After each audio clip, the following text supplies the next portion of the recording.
レーンチェンジ。各マシンが全てのレーンを走るために設けられたセクションで、タミヤが主催するレースでは様々なレーンチェンジが登場し、中にはこんなにかっこいいものもある。一方で市販品だと現在売られているのはこのタイプのみ。2レーン用だと過去にループタイプが売っていたけど、現在は販売していない。3レーン用のかっこいいレーンチェンジが欲しいな。と思ってけどこねくり回して作ったのがこちら。マグナムトルネードをイメージしていたのだけど、あれはマシンの中心が回転軸なのでちょっと違う。先生が言うには、バレルロールという航空機の軌道に近いらしい。なので名称は、バレルロールチェンジャーとしよう。実際に走らせたらどうなるんだろう。というかそもそも走れるのか？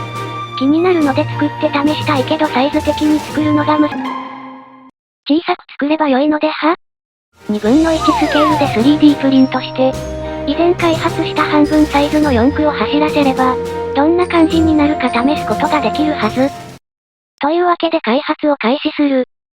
まずはバレルロールチェンジャーを半分にして、JCJC っぽいコースを作れば、3D データ完成。パース表示じゃないので変な風に見えるな。3D プリンターで召喚。せっかくなのでクリアで出力しようとしたのだけど、透明素材は 3D プリンターの設定が難しく、形を優先すると白っぽくなってしまい、透明にしようとすると形が崩れてしまう。そんなこんなでたくさん失敗して、なんとか出力したのがこちら。クリアには程遠いけど一応透けているので、裏側からでもマシンが通過するのは確認できそう。その他のセクションも 3D プリンターで召喚。さて、組み立てるか。大丈夫だ。問題ない。こんな感じの部品を出力し、ネオジム磁石をインストール。これをコースの横に貼り付ければ、マグネットジョイント完成。こんな感じで簡単に付け外しができる。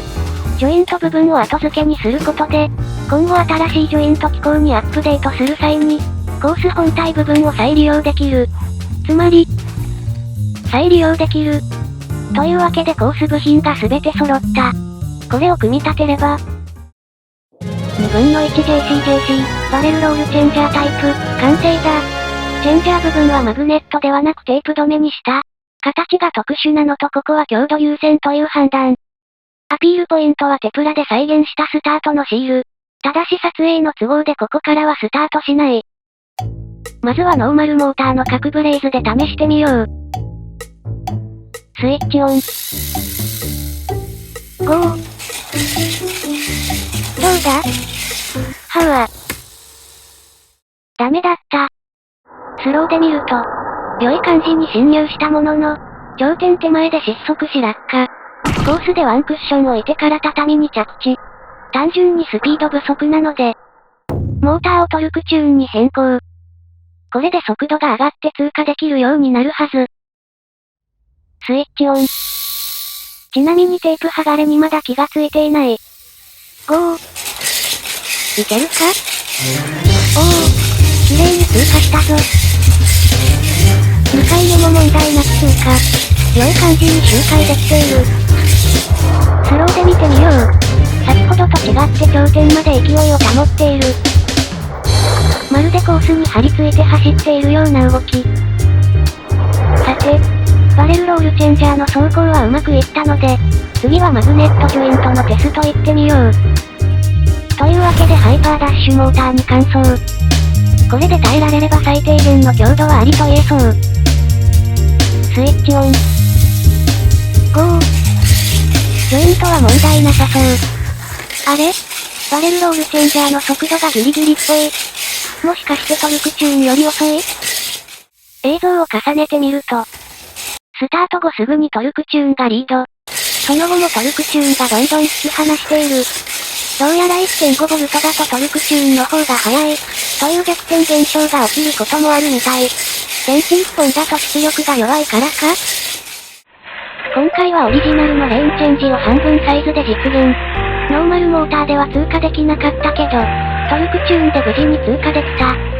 コース開発は半分サイズなら 3D プリンターで出力できるので、今後も色々なセクションを開発してみようと思う。そしていつか大きな造形ができる設備を手に入れたら、通常のミニ四駆サイズのコース開発にも挑戦したい。おまけ。これを試さずにはいられない。ハイパーダッシュと 3.7V、禁断の組み合わせ。スイッチオン。ゴー。マグネットジョイントも超パワーの前では無力だった。そして吹っ飛ぶ角ブレイズ。なんかラリーカーの横転みたい。おまけのおまけ。高速でバレルロールチェンジャーを通過したらどうなるのか。気になるのでテープで補強してチャレンジ。バッテリーとモーターは禁断の組み合わせのまま。スイッチオン。ゴー。そうだー。激しく揺れるコース。